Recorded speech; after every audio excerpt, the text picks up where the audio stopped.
All right, good morning, everybody. We'll go ahead and open the workshop, the board meeting workshop. Dr. Brent is not with us here today. He's on a long-awaited, long ago planned trip. But so we will go through the agenda items with his leadership team. And so the first thing up is public comment. Susie, you're scheduled to speak. They told me to use my teacher voice because there's no microphone. I can do that. You probably can't see me, but good morning. Essentially, we all know that opportunities are what we make of them. On September 27th, I, representing the women of Wolf Ranch and our Wolf Ranch HOA, created an opportunity to co-host our first principal meet and greet at our resident facility in Wolf Ranch. Principals Donnell, Guidry, and Longoria were all in attendance. Though the resident attendance was underwhelming, the three principals provided those that did come with a short extemporaneous presentation. All were absolutely above and beyond what I had expected. They all were focused on most of the key elements for success. Actually, if I'm being 100% honest, not just success, but success for all. If I was to sum it up in some antiquated education lingo, it truly sounded like they all had plans in place for educating the whole child. Those in attendance heard about this amazing effort at Eastview to sing the school song each week. It might sound like a simple effort. I assure you it is not. Inclusivity, being a part of something bigger than yourself, creating a learning environment for all, that's exactly what I thought of after hearing about this from Principal Longoria. At Tippett, we heard much about being held accountable. Accountability is one of the very foundational tenets that build strong schools, 100%.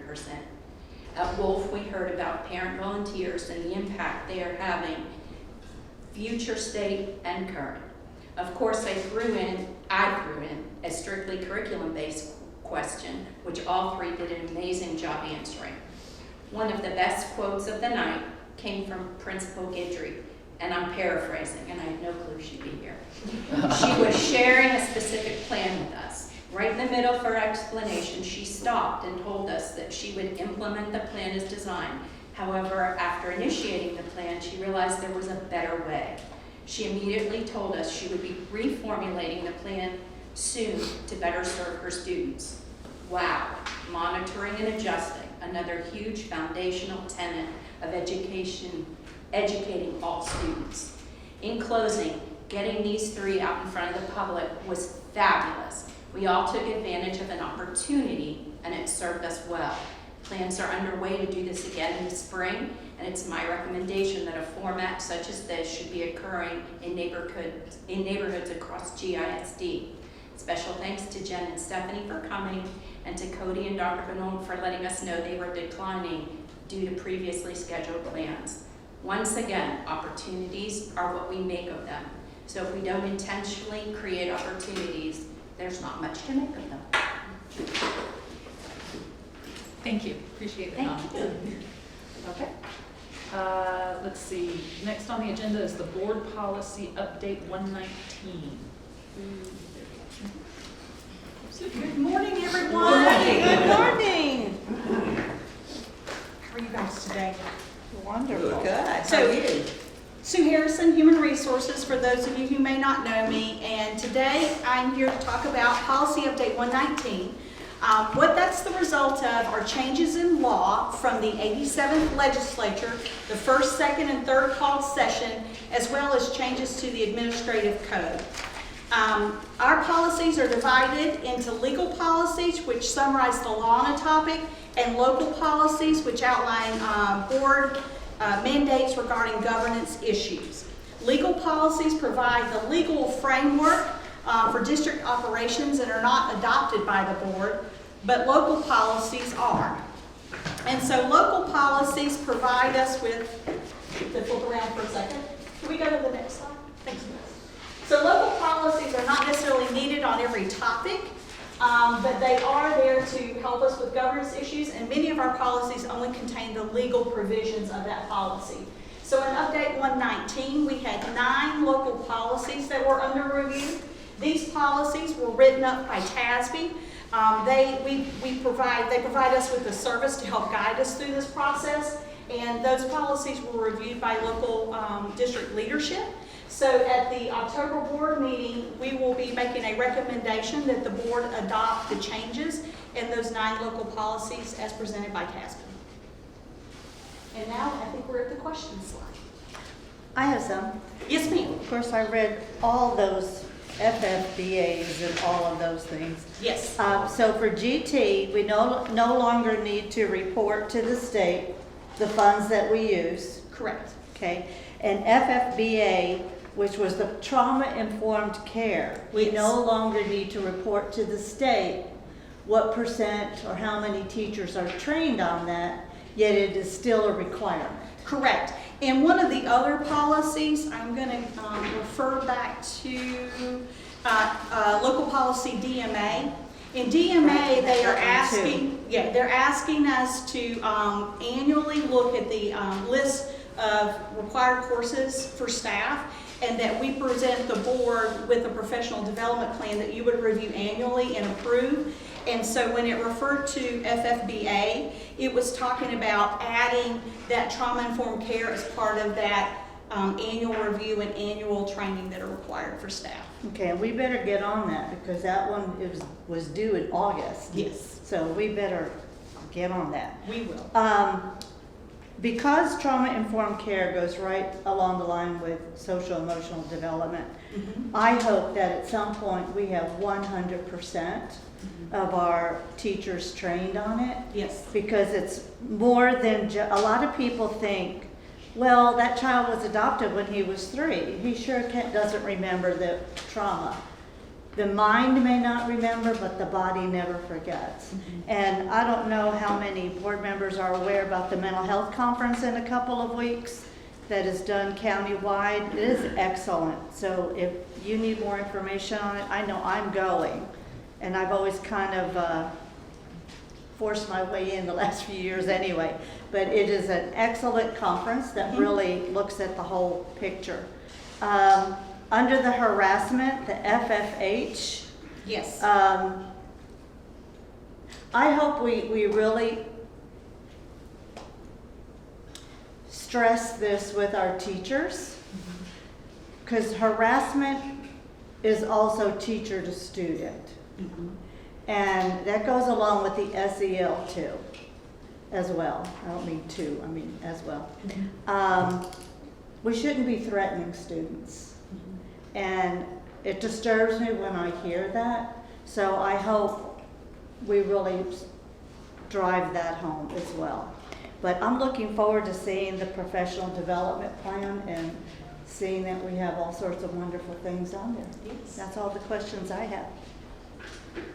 Anyone else? So let me ask a question from just, I'm not recalling from last year of us seeing the professional development plan for the year. And that and I could have, simply from my first year, that I missed that. Thanks, Is Terry. there- And here she is. Hey, grab my laptop, here we go. Is there such a document? Yes, so until the approval of DMA local in 2 weeks, there's nothing in our policy that requires that you guys actually approve it. So we have had one internally, that's our professional development plan. We kind of operate in 2 parts. There's one that is the compliance aspect, so that's what DMA local is actually referring to. It's everything from statute, from the legislators that say you will train everybody on this or things. And we have to map that out and show that we have that for you guys, and that's what we'll be presenting to you all. We also have a internally created professional development plan that's all the things we know we need to train our teachers on or our staff on that is not required by statute, but we know is best practice. So we operate kind of on both of those documents. So we'll have the one, most of our compliance training happens at the end of the summer. Teachers work on it over the summertime, and then they have it due because almost everything has to be done by the first day of school, and that's all done through a program called Safe Schools for the most part. But we're working on just cleaning up all the other information because DMA has a few other statutes in there. They just put together, TEA put together a clearinghouse where they want you to refer what your practices are to the clearinghouse and then say whether or not your practices are aligned with what TEA has put together. And so we're just wanting to make sure all of our I's are dotted there. But yeah, we have both of those. So I guess what I'm interested in is also a broader picture. In other words, you know, one of the things when I was reading the campus improvement plans, I saw capturing kids' heart repeatedly throughout the plans. Mm-hmm. And I know that we've had significant staff turnover. So if we saw the professional development plan, we would see when that has been offered, or if it's being offered, or when it's going to be offered. So for me, it's a broader thing than just the compliance kind of training that would be interesting to know. Absolutely. Yeah. And so we can provide, you know, kind of the two parts to it, which will, that overview of the things that are not required by law, but we do here and we think are best practices. And then the part that's actually aligned to DMA, which is we need to go through everything from TASB and say, this is how we're satisfying those requirements. Yeah, yeah, no problem. And dyslexia, I forgot this one, dyslexia training is required for all teachers Yes. as well? Yeah, So that's probably in that plan as well. it is, yes. Excellent. Yeah, it's a lot. I mean, every legislative year, I know. and that'll be the interesting, I mean, so this is the first year we're presenting, we're obviously late because, you know, we're still approving policies here for this. Doesn't mean the training wasn't happening, it's just the plan of it, right? Yeah. We'll have a legislative session that it'll be interesting because as you know, things will get solidified end of August. That'll say, by August 1, you should have, okay. So next year's plan will also be, as you're piecing through all the legislation, and you wait for TASB to come through with saying, this is what is really required in statute or for who and everything like that. So it'll be another interesting year next year. Yes. Other policy questions? Great. Well, thank you all. Appreciate Thank you it. for all your hard work. Appreciate it. Well, I'm just gonna stay. You're gonna stay right there. It feels weird having a TV right behind me though. So I'm gonna slide some too, just so it's there. I'm glad we've shrunk the tables. You're the only person who likes the tall ones, Liz. I love You're it. the only one. All in favor, say aye. Try not to knock anything over this morning. Welcome to the kids' table. I guess you got a little bit of a reflection out there. Yeah. So you get to watch yourself. Yeah. That's right. Alrighty, guys. So, as you guys know, we're here to talk kind of campus improvement plans and kind of what's kind of going on for those and what's next, and then also just open up an opportunity for you guys to have some discussion. So we'll kind of recap a couple of notes and then also just kind of process and timelines that have been going on since midsummer. So just kind of, this is kind of bizarre back here. Yeah. Do you want to sit? Want to move to this side? Just do the dance. Okay.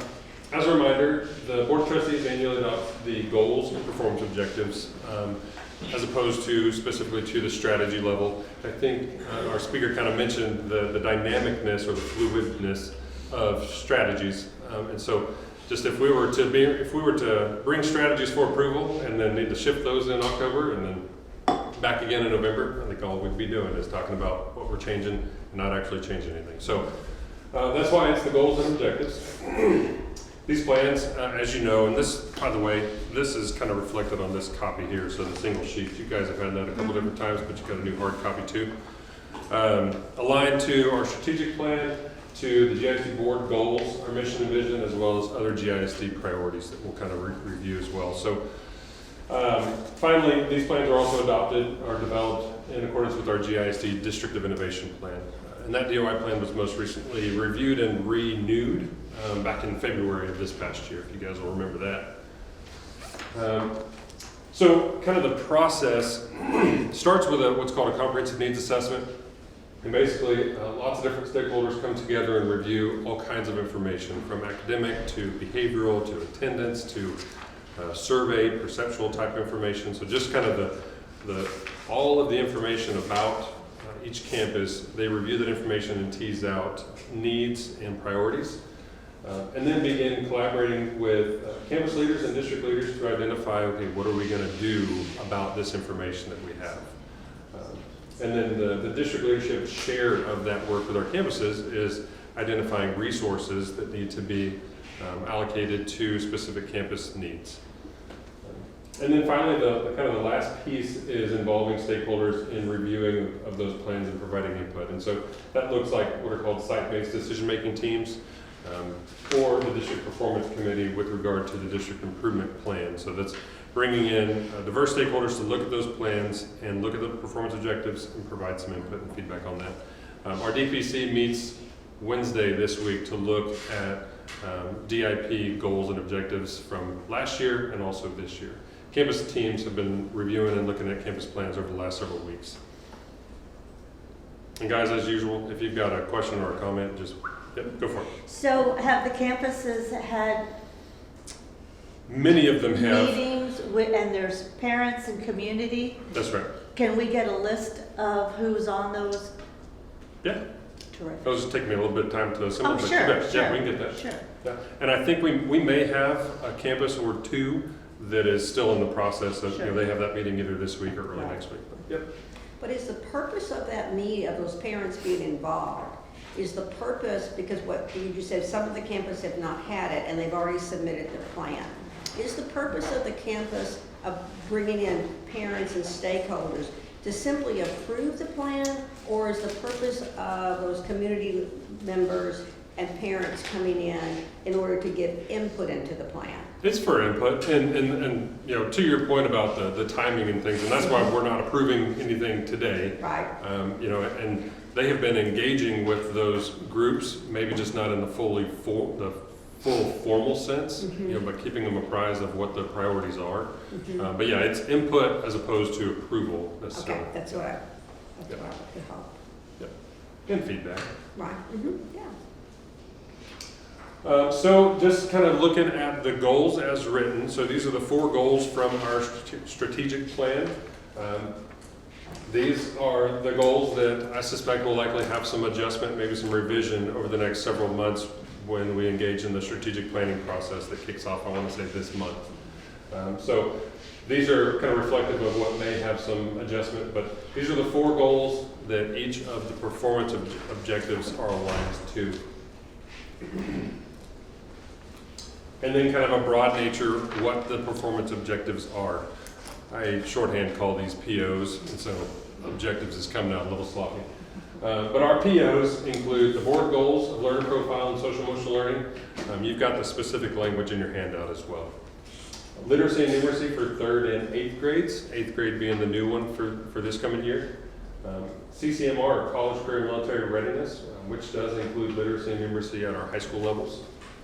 Personalized approaches to learning, learning competencies, community-based accountability, community engagement and stakeholder participation, leadership development, quality professional learning, and then collaborative problem solving and work processes. So kind of getting at how do we work and how do we solve problems with intentionality being around it being a collaborative process as opposed to a highly bureaucratic process. So last one of just kind of recapping is just a timeline of when all of this began. Campus teams, which were our administrators, their assistant principals, as well as several teachers from their campus, learning design coaches, interventionists, etc., began this work back in July at our DLT kind of design camp where they were reviewing, doing their comprehensive needs assessment, and beginning to identify priority work. So that was back in July. August was a time where those same leaders, without their teachers, came together, and district leaders were kind of on standby, if you will, and campus leaders were working in their plans, and district leaders were checking in to see who they needed to support and how. And that was at our August DLT. And of course, there's work going on in between those 2 time points.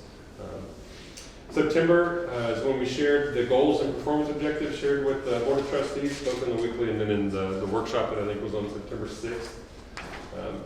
The plans were shared with you guys last week on the 28th, and then here we are today discussing the plans. We do anticipate bringing these plans to the goals and performance objectives to the October 17th board meeting.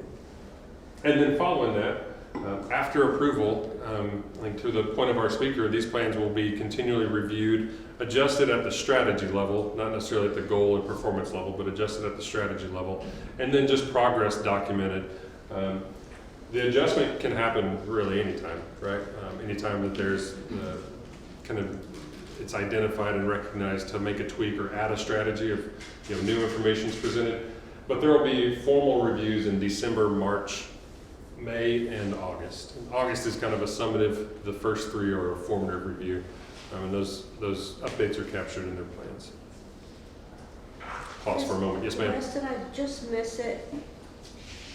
But I saw all the campus plans and read I didn't see a district. Oh, good question. Yep. So we have the campus planning efforts and the district planning efforts running at a staggered timeline. And so right now, campus plans are kind of running ahead of district planning efforts so that the district plan is reflective of campus needs. And we've got another timeline slide coming later, but where we'll bring the district improvement plan for you guys in November for approval, then in later in November. Oh, I just missed something. Yeah, I didn't get to it. Sorry about that. Okay. Yeah. Yeah, it was, and you guys who've been on the board with us for a while have seen this process has evolved over time, and we're trying to make it be meaningful, but also, be reflective of the actual process. And it gets a little bit presumptive to have a DIP way out in front of campus improvement plans than vice versa. And so we're trying to find a way that those are run kind of in parallel, but at just a hair of a stagger. Yeah. All right, so jumping into some example strategies. This is just an example of what you would see in the PDFs that were provided to you, but this is goal 1. So student-centered, develop a future-ready learning experience that reflects student voice, choice, and ownership. I will say goal 1 is where a lot of our plans have quite a bit of strategies and performance objectives. That's kind of a heavy learning style goal, if you will. I do suspect this will be one that gets some additional attention with our strategic planning review. This PO, or performance objective, is 100% of GISD students demonstrating grade level literacy by the end of 3rd grade in August 2025. So this is one of the board goals reflected as a performance objective. This campus has got strategies implementing units of study by Lucy Calkins and Fontes and Pinnell resources, utilizing Lecia Core 5 across all grade levels to support personalized learning and reading. Just kind of hitting the high points real bit. Learning Design Coach, or LDC, will engage in weekly professional learning communities, PLCs. I think we heard some feedback last time about trying to spell out all of our acronyms. Teachers and administrators continue to attend reading academies, professional learning, ongoing support for teachers with implementation of balanced literacy, phonemic awareness, and writing workshop. Purchase and provide training materials, monitor student progress, provide targeted intervention for reading, utilizing the RTI process, the campus interventionists, engage in learning and implementation of the CAT framework. I know we've been in front of you guys talking about the CAT framework a couple of different times this fall. This is the partnership with Texas A&M. Utilizing Title III funds to target emerging bilingual students in neo-support literacy or in numeracy as well. And that's focused, using those funds to provide tutoring for those students. So this is just an example. These are the 9 strategies found in one of the plans around literacy. I will say the literacy and numeracy performance objectives, there's a lot of mirroring. So strategies that are being implemented in literacy, there's likely a very similar strategy for numeracy as well. Pause for questions or comments. I think you showed us this before. And there are goals for 2025, 2026. What about a goal for 2023? Yep. Like that 3rd grade literacy, I think that it was like 100% in 2025 or 26, but 23 had a percent, 24 had a percent, 25. So there are goals. That's right. Shorter than that. Right, and that's what in the district improvement plan, those are related in the board goals. And so we'll have those annual targets in those board goals about where we're at for 2023, 2024, 2025. Yes, okay. Yep. I'll make sure we provide those. And let me ask one other question that's sort of simplistic, but the campus makes their improvement plan and the district furnishes resources for that plan, but you don't counter their plan. In other words, you don't say, well, I know that's in your plan, but we don't want that to be in your plan. Right, no, we certainly seek alignment between all of the campus plans and district level work to ensure that A, a campus isn't doing something that is misaligned from district level work, or B, a district department's not doing something that's not actually in service to campus needs. Yeah. And that looks like a lot of, basically a lot of conversations.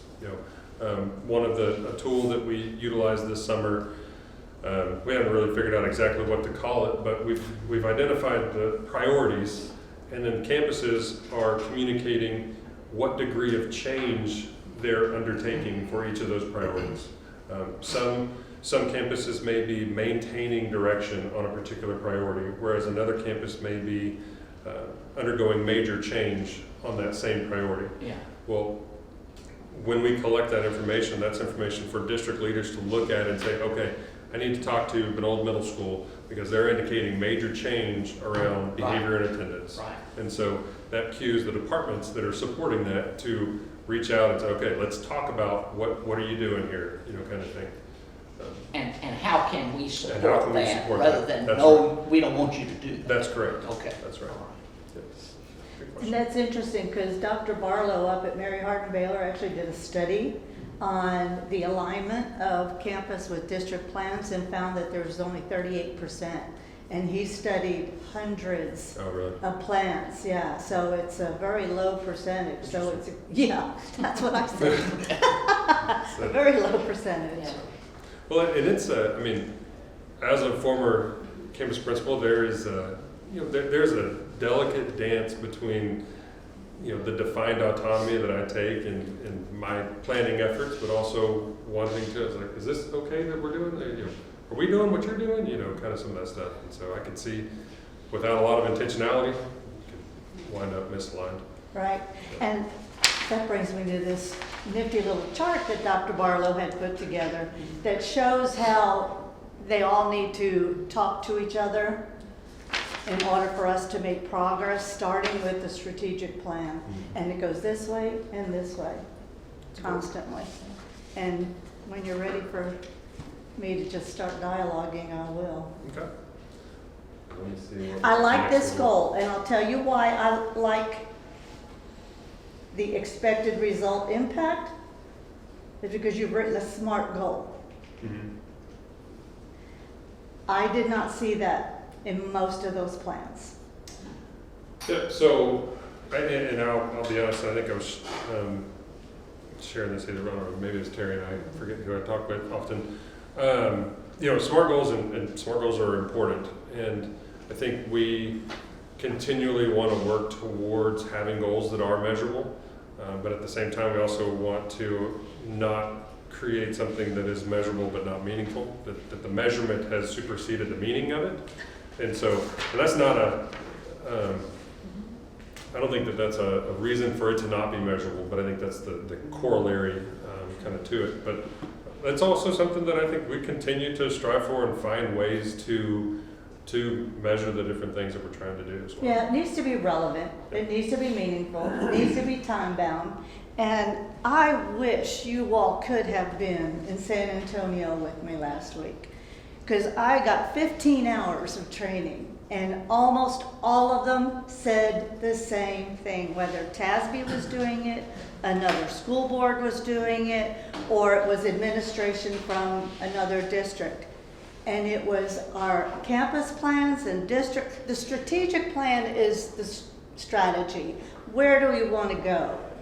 But the plans need to be specific, measurable, achievable, relevant, and time-bound. And actually, some of the examples that Dr. Barlow had from real plans, not from Region 13, they were too lofty and they were too vague. And I know Jen can probably relate to this too. I remember even down to the special ed goal setting. They were very specific where we hope to go in a year. And then the district would help us get there. So one of my comments is, well, I've got a lot of comments. This isn't a slam. I know, I read most of these plans. A lot of work went into them. For sure. And some of those plans are raw, honest, with where we're at now, and we're not happy with it, and these are the sub-pops that we're not happy with, and we want to make progress, and I applaud those campus plans. But I want to see not 2025, 100% of third graders. I want to know that right now your third grade reading level approaches or better with 67%. Where do you want to go in a year? Obviously not 100, that's not relevant and it's not achievable. Maybe 75%. Will we hit it? Maybe, maybe not. But at least we've got a target. You know, I would have a hard time, based on most of what I read, to be able to put no progress accomplished, continue, discontinue, because there's no data to hook onto. You know, so today I decided, well, I'm going to just randomly go into a bunch of last year's improvement or campus plans or district plans in other districts. And some of them were equally as bad, but some of them, even their, obviously keeping teachers is very difficult right now. So they're trying to improve the climate on their campus. Well, that's very emotional, behavioral, SEL, but they have a measurement tool, and they want 85% of their teachers by the end of the year to indicate A, B, and C. So everything that they're doing has got a measurement. So that is my biggest conundrum at this point in time, is I can tell all the work that was put into it, but if they could do what this person did, you know, how are our subpopulations doing within third grade reading and third grade math? Obviously math at some levels has been a challenge for closing the gaps. It's no across the board. Have something that we could go, yay, we got to 40%. That is great. So this is not a negative. I'm here to help, but I can't help if I don't know where I'm at or where I'm going. Okay. So, Wes, have you finished? I mean, are we finished with? We got a few more slides. Okay, yeah, go But I ahead. mean, that's the totality. I think it's actually talking more about the idea next steps, so we can come back to that before we leave, or I can hit the highlights and we can continue discussion. This is just kind of where we're at on the DIP. Very similar to the CIP process that you just heard me talk about. So essentially it's just running out a little bit of a lag from the other ones. The DPC, or District Performance Council Committee, meets on the 5th. We'll review last year's plan. We'll look at this year's goals and performance objectives. We'll bring the DIP to you guys at the November workshop to review and look at. And then we'll bring the DIP goals and performance objectives to the November board meeting for approval. So that's just kind of where we're at. So we can go back and have more questions or comments or discussion. I have some comments, but I want to, Cody, anybody else want to make them? Okay. No, go ahead. Okay. All right, so I want to start with commending because I did a lot of reading, and I'll have to say, as far as being comprehensive, the plans, I mean, some of them were 41 pages long, and I just thought, wow, to create a document that's 41 pages long, that's very time intensive for a campus to do, and so obviously it was taken very seriously. There was a lot of hard work that went into it. I guess one of my questions was, after the plans are written, and I'm not always sure that I understand the structure here at administration, but what my understanding is that there is a learning strategist that works directly with, and campuses are assigned to a learning strategist. Is that an accurate assumption? And even multiple, generally. Many of our campuses have multiple partners that Terry and I are both working with a particular campus based on whatever their goals are. Okay, Yep. okay. So I guess I guess one of my questions was, were these plans read by the strategist before they were sent to me and sent to the other board members? Yes, ma'am. They were. Okay, all right. Because there was one that the year of the scores was not correct. And that's what I thought. Mhm. People need a double check. For those kind of simple kind of things, You bet. there's a lot going on a campus. They just need that kind of support. So that's why I wanted to check to see what the structure was. And I will say that the bulk of our review and feedback was less proofreading and more content and alignment, kind of to Dr. Barlow's point. Not to say that if we were to catch something that we didn't, correct and that kind of stuff, but I would imagine that there's some proofreading aspects that need some finer tuning before they go public. What was amazed about was there was a great deal of effort made for parental reintegration within the campuses. Lots of goals, lots of strategies, lots of work went in there. The other thing that I saw that was at Forbes and at Wagner and at Mitchell, there and probably some of the others, a great deal of effort and honesty went into their problem statements. And I was glad to see that. I was glad to see that you have the courage to say, these are where we're really having some difficulty, and that takes courage to put it out on a document. For sure. So commend that kind of work. One of the things that I think Stephanie was going into this was that on the academic piece, and Stephen did too, all the goals on the literacy and numeracy are written for 2025. But the campus improvement plan is a one-year document. Clearly on the front, it says 22 to 23. So help me to understand why the objectives by a campus for, let's say, literacy, 3rd grade literacy or whatever it is, 4th grade literacy, why is the campus not use their data and then to say, we want to gain, we want a 7-point percentage point difference. Our scores were at 70%. We want to be at 77% in 3rd grade. We want to be at whatever it was in 4th grade.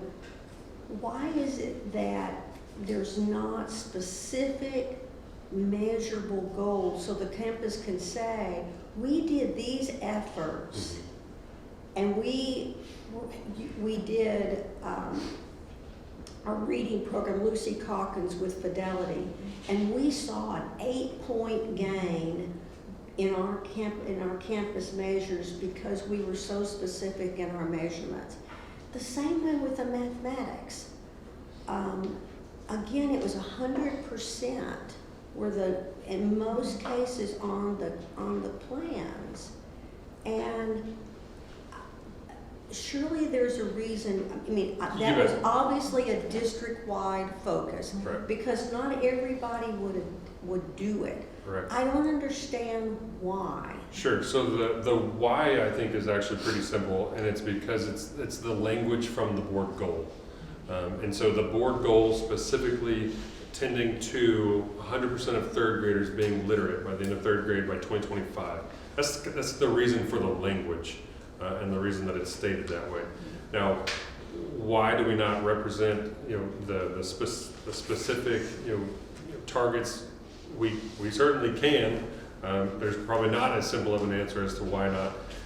The board goal, if you'll remember, is multiple measures of data that comes into that 100%. And so I think what you're asking for are individual metrics of progress towards that, which I don't think that that's a hard thing for us to work into the plans. But that's the why is because it's taken from the board goal language. Yeah, I understand that, but it's not meaningful. I don't think it's meaningful to a campus to be able to say that my goal out here is 100%. When they may be sitting at 70, they're not gonna make a 30, and I do gather Sure. that it's 2025, so that's 3 years away. But, so is there any reason why that can't happen? There's not any reason why it can't. I mean, I think it not being in the SIP doesn't mean that campuses don't have their eyes on where they want to be, and maybe they haven't indicated it. But I think what we have tried to do, and that's just kind of the nature of where we are in the SIP and DIP process, is kind of to what Wes alluded to. These have gone from being things that were done, submitted, and never looked at, and we've been trying to make them highly aligned to what we never had before, which was board goals.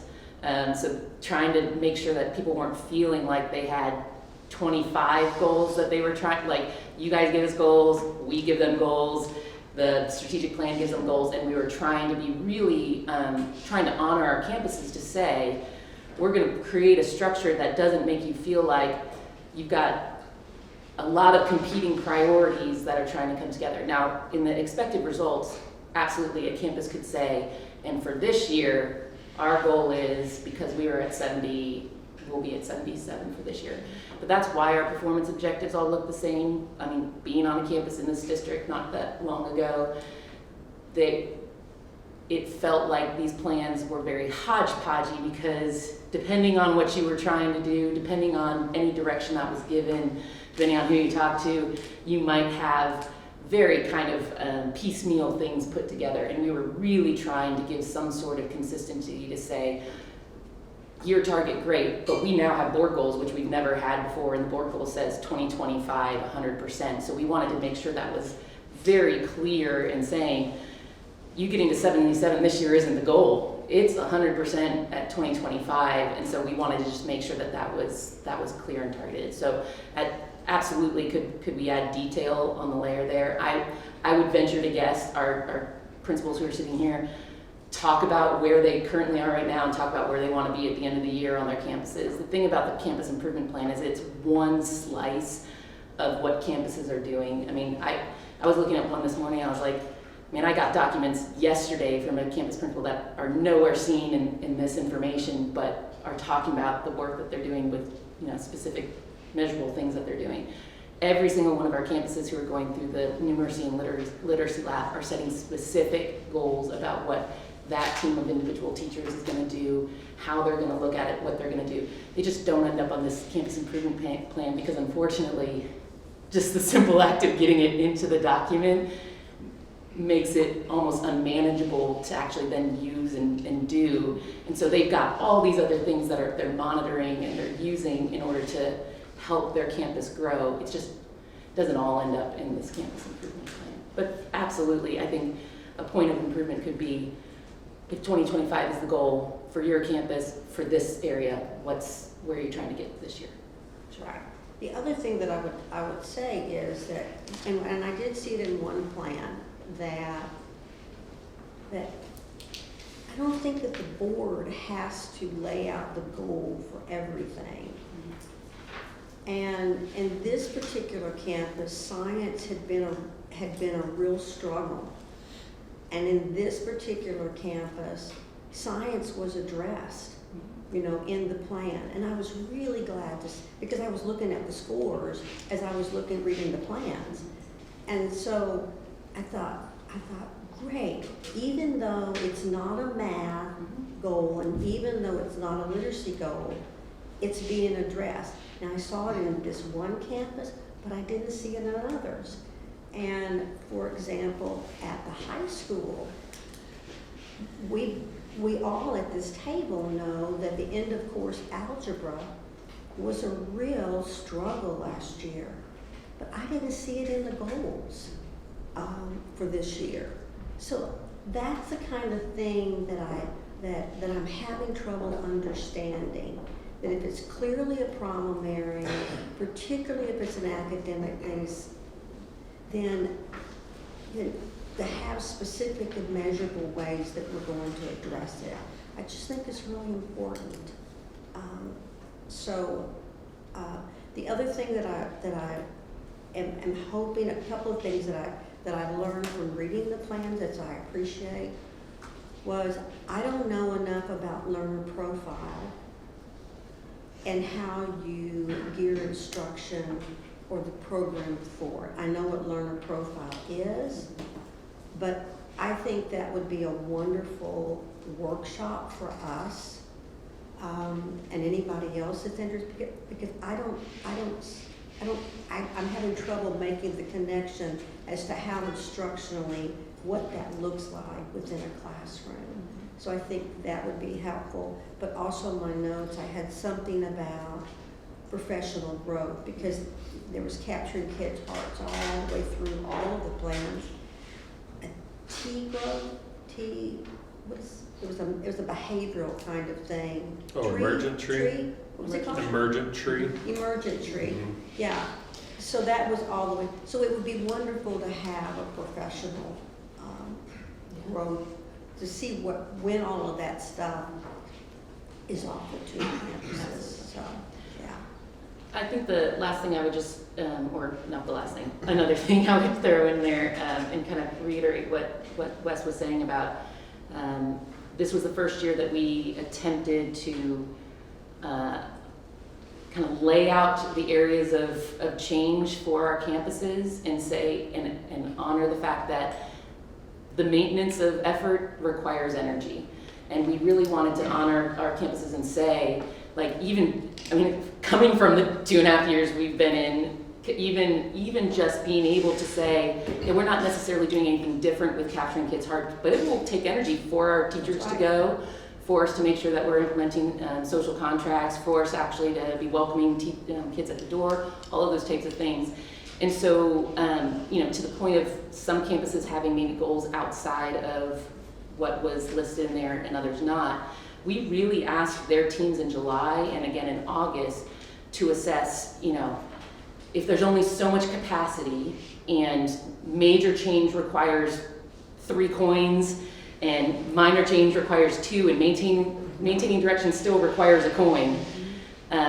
Where are you going to focus your areas of change and where are you not, or where are you going to maintain direction, knowing that it would be disingenuous for us to make a plan that showed them doing lots of change in every single area. And that was kind of part of the reason why we didn't even want to, I think the feedback loop of our plans to the campus plans has been really strong, because there's a megaphone that comes from central office when you say that you're going to do something. And so even when someone's like, cool, we weren't going to do that as our major change, but they just put out the plan of how you're supposed to do it, we have to be really cautious to not, every single change initiative ends up passing through a campus, right? Like every single thing we do. And so we're really trying to be conscientious of, honestly, giving permission to maintain in some areas where you can say, so if science was the scores that we're struggling, you might conscientiously make the choice to say, I know, but if I tell my teachers that that's what we're going to focus on too, and I know that this is we have to focus on emergent tree and behaviors, because that was loud and clear in July, what almost every single campus said that they needed to focus on. I might jettison half my campus because they're not gonna have the capacity in order to do that. So I think that's what you're seeing, and I know at some point we'll share this heat map chart that then the district personnel were able to see, where it's like, okay, 8 of our 18 campuses are asking for major change, and what we defined with them was major change means you're pulling in outside resources from outside of your campus, people capacity that's going to help build that. And so we're trying to see then, okay, do we even need to shift people? And I know we talked about this when we were talking about goals last year of when you have too many goals and you don't have enough capacity. We were talking about, do people then have to shift in what they're even focusing on? Because it could be the best thing that I think, but 18 of 18 campuses are saying, this is where I need help. I might have to table what I was talking about in order to come over. So I think this year we've improved upon that process of being able to hear and listen and see what they really want to see is like the highest priority of work for them to do on their campus, and then kind of mobilize support on the other end. And then because they're flexible, at some point they might, because these plans were started in July, and I think every behavior for everybody coming off at the end of last year was high on everybody's radar. Who knows, we get to January and they might say, oh, that wasn't like, and we might have people, we will have people who reassess and say, I think we can push this a little more, and we'll be jumping in there. But I'm really proud of the work that the campuses did in order to, with our district personnel, to really keep that communication loop going, to say, I honor the fact that keeping your head above water means you're treading, and your legs are still moving, and you're doing all that, even if it's not, advancing that stuff. So, yeah. I would like to just have a few comments too. I can see in those plans, like Jen alluded to, the principals and their teams work diligently. We don't need 25 goals. So if they would just go into their own data and look at closing the gaps, what are the high priority areas? And focus on 4 or 5 that their campus feels this is our priority, whether it's special ed kids, language arts, 3rd grade, whatever. And just write a very specific goal for those 4 to 5 things that they feel is the most critical. And going into each campus, with the closing the gaps, it's very clear where the critical areas are. We can't fix everything all at once, but we can focus. Just like they're doing for attendance. Until last spring, I guess it was sort of just assuming kids are going to show up, but I think with the attendance committee, and now I see that push in every single email about attendance, the call for mentors. All of those things are going to help with the attendance. Let me see if there's, and I want to reiterate too, the problem statements that are super duper honest are incredible because they're bearing their soul, and I'm proud of them for doing that. I had a question about maps, because we moved away from maps from elementary, right, for this year? In reading. Oh, just in reading? Just in reading. Not in math. Okay, so are we doing that in middle school as well? Middle school literacy is still MAP, and then middle school math is still MAP. Okay. And then elementary math is still MAP. So you got, And we MAP have is M still, class. M class Yeah, M class is is K through 5 reading. Okay, That's right. all right. Just that I get questions and I'm like, I can't remember Correct. all of it. So I think, You just happened to ask the one thing that I could remember. So. well, I'm glad. I'm glad. I think that's all I have. Moving on. Go. Well, I had the advantage of getting to just listen to all of this, and what I heard is, number one, we can't fix everything because we don't have the money or the resources to fix everything. That's a real problem. We're running a deficit budget. So, number two, what we have to do is we have to prioritize and just say, these are 10 things I would like to fix, but I can only afford to fix 2. So what are those 2? And like you said, Terry, science may be a problem, but we've got bigger problems than science. Which makes my science teacher hard. That's hard to say. But I think that when you do prioritize, and you have to prioritize, set a specific goal for that priority so that we've got something to look at. And the school board, I think, doesn't need to see that. I just think it needs to exist so that we can see how we actually did. In other words, I think 15 goals, 20 goals, that's way too many. But if you've got 2 real priorities, then set some kind of a measurable thing for that. I think that's fair, and I think we hear what you guys are asking to see, some more specificity or measurability. Just to share a thought, I think I would regret not. This is something that our campuses who engage in improvement efforts through TEA.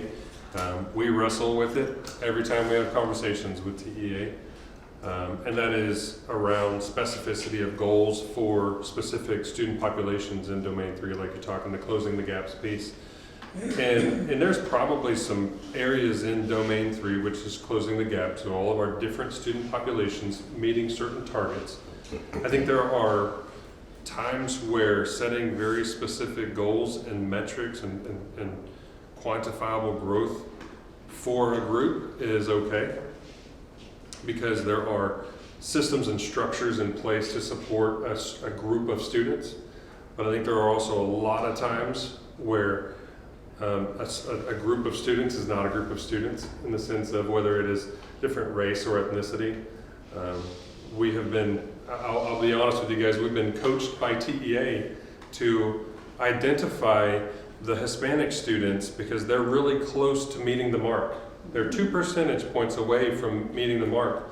Let's put all your resources into ensuring that your Hispanic students cross that line. Well, the ones that are close to the mark. The ones that are close to the mark. And so the question is, what does that even mean in terms of an ethical approach to educating all of our students? And so that's kind of what we run up against when we start looking, at super specifics around, even student groups. And so and I'm not saying that there's no value in identifying those specific areas and things to move the needles. But I know just sitting in dozens of those conversations with our leaders, kind of asking sometimes, so are you asking me to turn an eye away from a group of students to try to enhance a different group of students' learning? And if that's the case, I think that we'd be asked to do educational malpractice. Now, that's where you'll see a focus on personalized learning.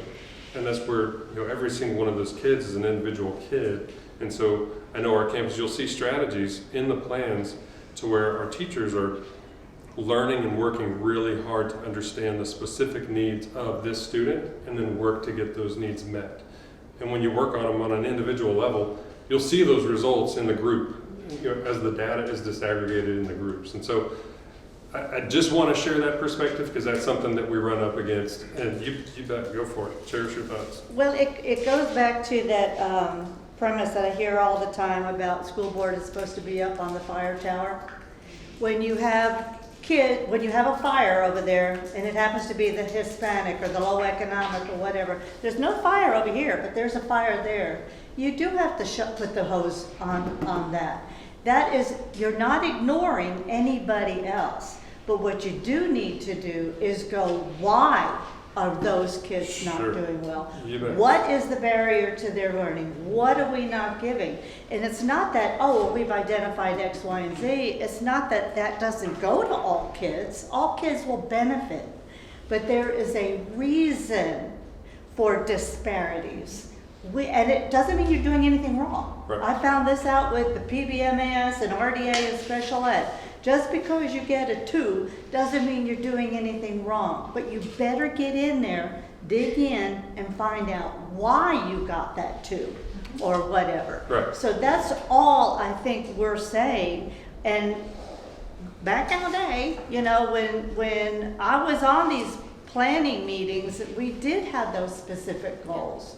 Because if you've got 90% of your non-eco-dis kids meeting the standard, but you have 60% of eco-dis meeting the standard, something's happening. Right, and I think maybe, like I said, there are times where it is very appropriate based on systems and structures that exist to support, that type of thing. And then there's times where I would argue that it's more of an individualized approach. And so neither one of those said that we wouldn't be peeling back the layers, examining why is it, but not to make too many assumptions that a group of students is performing a certain way because of group dynamics, right? No, and then we write strategies aligned to group support. Peeling the onion. Correct. And so that's what I'm saying. Yeah. You'd be unlikely to see super specific strategies addressing a group of students because that implies that whatever the why is behind those performances is the same for all the students in that group, which is that's just not true.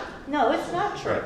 but you still have to look at it. Right, Correct, and I think that's why absolutely. you see strategies in our plans like, we're improving tier 1 instruction. I mean, when we looked and peeled the layer back at 18-19 school year, it was, we have just written our curriculum, we have no solid frameworks for the way that we're instructing our kids on how to read and early numeracy that are consistent. We don't have intervention resources for our students consistently across campuses. We have not trained our I mean, yeah, those were, when we peeled back that onion, you're like, and so that's why most of the goals you see in there are, I'm gonna start seeing balanced literacy implementation in all of my classrooms after my teachers get, go through these labs and are trained. I'm gonna see number talks, I'm gonna see number sense routines, because it's taken 3 years of building that through skills and building that through training, building that through upping resources that we have, solidifying our curriculum documents that are then able to say, it's not because we're starting with the root, really is what it feels like, because we're starting with the tier 1 instruction in our classrooms about what our kids need. And then it feels like you can say, well, our tier 1 instruction is incredible, our tier 2, our intervention, we've got all the systems in place. And now we're seeing there's still a group of kids or a sub-pop or something that's still really struggling. Now let's analyze what's happening there. But until it felt a little backwards to target the group without targeting the foundational issues of what were happening in the classroom. And then really what you're doing then is you're gonna do some kind of, and sorry for the term, kind of bulimic exercises to fix that, when if you haven't done anything that's fixing the foundation of resources, instruction, professional learning that we're doing, you might fix some things, but it's not gonna be sustainable and it's not gonna be long-term. And so I think that's been the 3 years of and continued work has been really trying to say, I can't even peel that onion back until I can feel confident that what they're getting in the classroom, what we're providing as resources is consistent and good. And now I feel like as we go through that, you can say, man, and now we're still got, there's this issue, or there's something that we're seeing, and scientifically it feels a little better than being like, I can't even compare that group to this group here, or that campus to this campus here, because there's zero consistency of Well, then some of the instruction or plans are resources. that honest about, well, we haven't ever done, or we never stressed. And that Absolutely. is very refreshing to Yeah. see. But I think a lot of times it's not an either or, it's an and. Yeah, yeah. But, what I will say is that and I'm gonna geek out a little bit on my science side a little bit. There's and this might not be what everybody believes, but I will just tell you, the way that you define how you're going to measure something changes the behavior of things, right? The famous double slit experiments in physics, like depending on the way that you measure light will behave differently whether you're going to measure it in one way or the other. Yeah, exactly. And so I struggle, because depending on the way that you put the metric, behaviors change depending on the way that it's being measured, and we have to be really cautious about the way that we structure how quantitative methods and qualitative methods to understand the situation, so that we don't inadvertently change the dynamic of what's happening in a building or in a school, because the way we're measuring it is one very specific, one way. So I truly believe we have to be really conscientious about looking at things from multiple measures and looking at things holistically, looking at those pieces of data, but saying that's not the one way, because if that's the one way, behaviors shift, they do. And again, I've been here when I had a binder of kids that I had to label as double bubble kids, and I'm not gonna go back to listing kids as double bubble kids who happen to be sped and fall into a category of subpopulation. And so we were going to spend extra resources on them because they hit twice in accountability. And that just felt yuck, right? And so I really, really want to make sure that, with these plans, as each coach is going into each campus and saying, cool, let's talk about what you're doing. Show me how this is working. What isn't working? Those POs or those problem statements are raw because they're having honest, Good. hopefully safe conversations with people that are really saying it's okay for you to say this because I'm not going to hammer you on it because I need you to be vulnerable in order for us to move forward. Yeah. And so sorry to get a little physics in there, but appreciate it feels like. No, I Yeah, appreciate yeah, that. yeah. We need to be open and honest so that we can help. Yeah, absolutely. And so I just feel like that's where we can have, that's what's great about format here. I think it's really good conversations around, the wrestles that you have about this and the wrestles that we have, and the ways that we have to say it without it, with it feeling okay and then not taking some crazy life of its own because of a poor choice of words on my part or something like that. So, but I really appreciate the dialogue. And I know we were talking about the Eisenhower quote before, Eisenhower, and I'm going to butcher it, says, planning is critical, plans are useless. And basically, like, it's this power, it's the multitude of conversations that we've been having with every campus, that they're having with their groups, that then we're reiterating back, and then we're having another iteration and everything like that. That's the power. Like, the words on the page are helpful in moments, but it's the fact that we're going to keep circling back and we're going to keep working to do better. So. Thank you very much for that explanation. This is School Board Education Day. Yeah, no. I appreciate it. I've learned stuff. Okay. Anytime I get to bring up Heisenberg and someone knows, and they don't say Breaking Bad, and I'm like, no, that's not him. You just took the name. Thank you. Well, I just want to thank you because I know our role is to ensure that y'all have a process in place to do your jobs and that you're following that process. And so what I really appreciate is you making sure we understand the process that you've developed, because we have full faith and confidence that you know what it is we want to achieve and you're going to make sure that those achievements are met. So thank you. We kind of got to stick our nose under the tent and really get into the weeds of what it is y'all are doing. Y'all are doing a fantastic job. Thank you. Appreciate that. I think we have one more slide. That's just Do what's it? next. What's next? There we go. So what we talked about today, we'll bring these items for action or approval at the board meeting in 2 weeks or so, October 17th. So let me stop right there. So I hear what you just said, Elizabeth. And so I think you have two that have verbally said something about the goals not being specific. So what I'm wondering is, when we come back on October the 17th, is it going to look, when we look at those goals, are they going to look exactly like they did before? Or is there going to be an effort for discussion or change?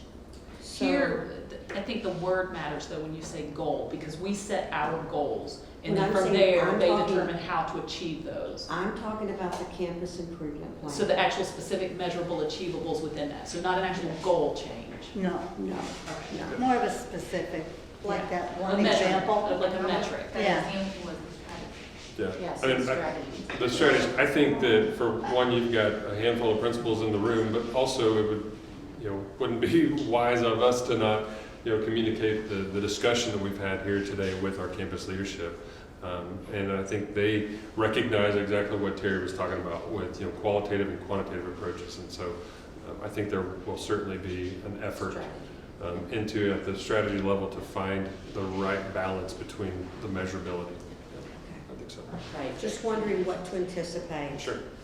Right, but with the goals and performance objectives being word for word our strategic plan goals, so I think that's to the point of the Right. word goals matters, because even though the strategies feel like goals, they're not titled goals. Right. Right. And what I you're, don't see them as, I see those as, when I see 100% by 2000, I see 2025, I see that as a goal.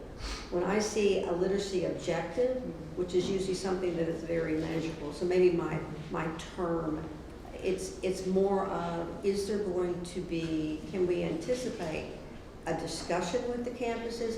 Can we anticipate that it's going to stay, that it's going to be what we received this past week is going to be what we're going to be expected to vote on the 17th. I'm just wondering what's next. Yeah, so the goal language and the performance objective language is not what would be changed. However, the strategy language is what is, I think, where y'all are keying in on. And Yes. so I think that's the Yes. strategy language is stuff that can always be changed. Yeah, so I would anticipate there. Exactly. And I think that's fair, because we need to Not a know lot. that the strategies are in fact affecting the achievement of those Right. goals. Right. And so we need to see something Right. But is a specific to strategy, know. but is a strategy usually a measurable and specific? Can be, or it can work towards the objective itself. Because the strategy is it has that statement in there, is that what's the expected result? Like, part of the strategy has a line that says Right. expected result. And so that's, it's an interesting structure, because even if you're talking about SMART goals, but then the term goals in the plan is not where you would even put a SMART goal anyways. Like Trustee Blank said, those are the lofty aspirational things. So the term goals is kind of Yeah. interchangeably, kind of confusingly used differently throughout the plan. So really, you might, some plans you might see the performance objectives being the more measurable item. We've put that measurable item as a little higher up because we have board goals, and that's where that is. So our strategies are the ones where it would say, this is what we're gonna do, and then the expected outcome is, Yes. and there's a line for So expected outcome. that's what I'm asking. Right. So, Like in you some have- language. yeah, and so if there's- Yes, it Just is like on the that one. strategy. Yes, and so and Whoever so wrote that, the kudos. technical vote for y'all is goals and performance objectives. Kind of the big G goals. Yeah, that's what the board approves, because if we had you go through and approve, like Wes said at the beginning, if you guys actually voted and approved strategies, that means anytime there was a change, we'd have to bring them back to you guys to say, and so probably every 2 weeks we'd be like, okay, well, we've changed this and now we need to change the strategy. So boards don't approve strategies, they approve the Well, goals let and me say performance this objectives. though, and I don't think I approved the campus plans last year for the exact same reason, because they weren't measurable. If there isn't something measurable in every one of these plans, I cannot vote for it, because I cannot then determine if we're meeting that. So whether you're calling it whoever wrote this is perfect. You know, anything that even has just 1 year's worth of data for 3 of their subcomponents, I just cannot vote for something that I cannot see visual data that says, oh, we met that. And I think that's why I voted no last year. Okay. So, All right. to your question, I think this is the level of feedback and conversation we'll be able to engage with our campus Okay. leaders. You bet. Okay. Yep. Just wondering. Sure. Disclosure. Sure. All right. Any other questions or comments? Do you have any more slides? Nope. Thank you. Yeah, you did. Says thank you. Thank you.